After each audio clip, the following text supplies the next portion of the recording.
আজকে আমাদের এক্সপেরিমেন্টের নাম হচ্ছে To determine the refractive indices of prism material and liquid by total internal reflection method using spectrometer. এটা হচ্ছে আমাদের স্পেকট্রোমিটার। তাহলে এখানে আমরা প্রথমে refractive index স্পেকট্রোমিটার। এটা হচ্ছে স্পেকট্রোমিটার। হ্যাঁ, তারপর হচ্ছে আমরা refractive index বের করব প্রিজম ম্যাটেরিয়ালের।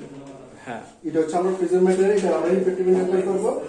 তারপর হচ্ছে যে and liquid by total internal reflection method. তো লিকুইড হচ্ছে আমাদের এখানে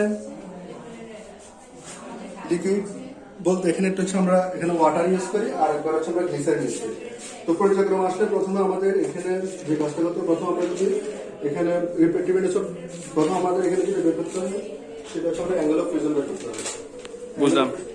অ্যাঙ্গেল অফ ফ্রিজম বের করার জন্য আমরা প্রথমে এই হচ্ছে প্রিজমের মধ্যে প্রিজমটা একটু ক্যামেরার কাছে আনবি। এই হচ্ছে প্রিজম। হ্যাঁ, এটা প্রিজম, ঠিক আছে। তাহলে তুই আগে দিকে এই প্রিজমের পজিশন দেখা যাচ্ছে। হ্যাঁ, দেখা যাচ্ছে। তাহলে এই প্রিজমের এই পজিশন বরাবর এটা আমরা একেবারে মানে কোলিমিটারের মানে থেকে যে লাইটটা আসতেছে লাইটের এটা যাতে একবার এই বরাবর থাকে, মানে ডিরেক্ট রে বরাবর থাকবে হচ্ছে একটা কোণ। কোণ থাকবে। এটা থাকার পর এরপর আমরা কি করব, এই পাশ থেকে একটা ভ্যালু নিব। ঠিক আছে?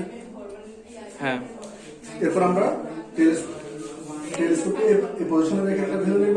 আচ্ছা, এটা হচ্ছে ফার্স্ট স্টেপ নাকি? সেটা হচ্ছে এখানে, এটা হচ্ছে ফার্স্ট স্টেপ। এই যেটা এখানের মধ্যে একটা হচ্ছে আমাদের এ স্কেল বি স্কেল। এই সাপোজ এটা আমরা এ স্কেল ধরলাম, এটাকে বি স্কেল ধরলাম। ঠিক আছে? ভিডিও করতে হচ্ছে এখানে।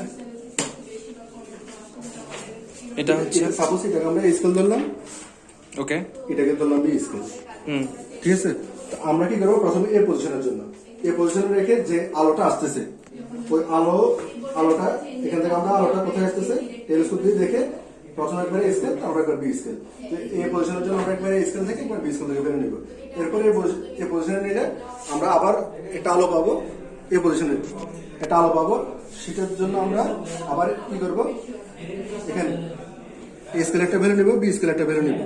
অর্থাৎ আমাদের এই পাশটা হচ্ছে টেলিস্কোপের পজিশনের জন্য আর এই পাশটা হচ্ছে টেলিস্কোপের পজিশনের জন্য স্কেল বি স্কেল ভ্যালু নিব। তারপর হচ্ছে দুইটা যে দুইটা রিডিং এর ডিফারেন্স করবো না? ডিফারেন্স করবো, এখান থেকে আমরা ডিফারেন্স ইন রিডিং থিটা আসবে। এরপর এগুলোর মিন নিব, এরপর হচ্ছে মিন অফ দ্য টু ভার্নিয়ার্স, এরপর হচ্ছে অ্যাঙ্গেল আসবে আর কি ইকুয়াল টু থিটা বাই 2। আচ্ছা, এটা কি angle? Angle of prism. Angle of prism. তাহলে এখন যেটা করলাম সেটা হচ্ছে অ্যাঙ্গেল অফ প্রিজম বের করার জন্য। হ্যাঁ, ঠিক আছে।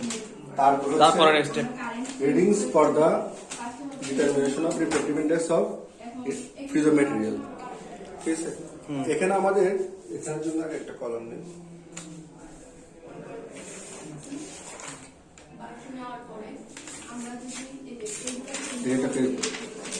আমরা এখানের জন্য প্রথম আমাদের লাগবে হচ্ছে এখানে আমরা যে কাজটা করি। তো সাপোজ এটা যদি আমাদের একটা প্রিজম হয় এখন আপাতিত যে রশ্মি, সাপোজ এটা যদি আমাদের আপাতিত রশ্মি হয়, আপাতিত রশ্মি যদি আমরা যদি ক্রিটিক্যাল অ্যাঙ্গেলের মধ্যে যদি কোনো একটা আলো আসে, ক্রিটিক্যালের মধ্যে যদি আলো আসে এদিক দিয়ে যাবে না। হ্যাঁ, আর একটা হচ্ছে ক্রিটিক্যাল অ্যাঙ্গেল ছোট করে আলো যদি আপাতিত হয়, আর একটা হচ্ছে ক্রিটিক্যাল অ্যাঙ্গেল চেয়ে বেশি করে যদি আলো আপাতিত হয়। আমাদের যদি ক্রিটিক্যাল অ্যাঙ্গেলের চেয়ে যদি ছোট করে যদি আলো আপাতিত হয় তখন কি হবে, কিছু পরিমাণ আলো প্রিজম ম্যাটেরিয়াল থেকে রিফ্লেকশন হবে, কিছু পরিমাণ রিফ্রাকশন হবে। তো রিফ্রাকশনের কারণে আমার কি হবে, আলটিমেটলি আমরা টেলিস্কোপের মধ্যে যে আলোটা দেখতে পাবো ওই আলোর ইন্টেন্সিটিটা কমে যাবে। বুঝলাম। আর আমরা যদি থিটা সি মানে ক্রিটিক্যাল অ্যাঙ্গেলের চেয়ে বা সংকট কোণের চেয়ে বেশি কোনো যদি আলো যদি আপাতিত করি তখন দেখা যাবে যে ওই যে টোটাল ইন্টারনাল রিফ্লেকশন হবে, অর্থাৎ এখানে রিফ্রাকশন হবে না, পুরোটাই রিফ্লেকশন হয়ে যাবে। এর ফলে কি হবে, যেহেতু পুরোটা রিফ্লেকশন হচ্ছে এর ফলে কি হবে, ইন্টেন্সিটিটা বেড়ে যাবে। তো আমরা একবার পাচ্ছি হচ্ছে ইন্টেন্সিটি কমের আলো, আর একবার পাচ্ছি একই পাশে ইন্টেন্সিটি বেশি এর আলো। এই দুইটার মধ্যবর্তী আমরা ভ্যালু নিব। এটাকে কি বলে? এটাকে বলা হচ্ছে ডিমার্কেশন। এখান থেকে আমরা বলবো ডিমার্কেশন লাইন পাবো। এই যে readings for the position of demarcation line at page BC at page AC. একটা ফেজ, হ্যাঁ ফেজ। তারপর হচ্ছে তাহলে এখান থেকে আমরা বিসি বা এসিটা ধরে নিব। তারপরে আচ্ছা, এটা কিভাবে সেট করব প্রসেস একটু বলবি?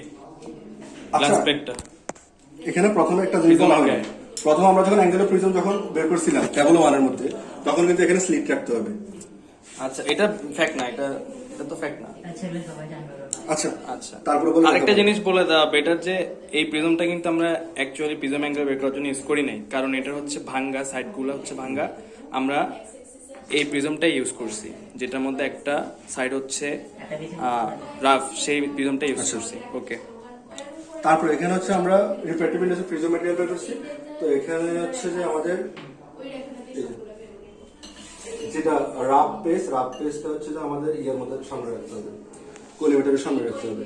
কোলিমিটারের সামনে রেখে এই পজিশনে থাকবে নাকি পারপেন্ডিকুলার করতে হবে? পারপেন্ডিকুলার, এই পারপেন্ডিকুলারই বসে, ঠিক আছে। পারপেন্ডিকুলার। তো পারপেন্ডিকুলার করার পর এখানে আমাদের টেকনিকটা হচ্ছে যে যখন সাপোজ এই প্রিজম ম্যাটেরিয়াল আমাদের গ্লাস করতে লাগতেছে না, জাস্ট আমরা পাশ থেকে ডিমার্কেশন লাইন দিবে, পাশ থেকে ডিমার্কেশন লাইন দিবে।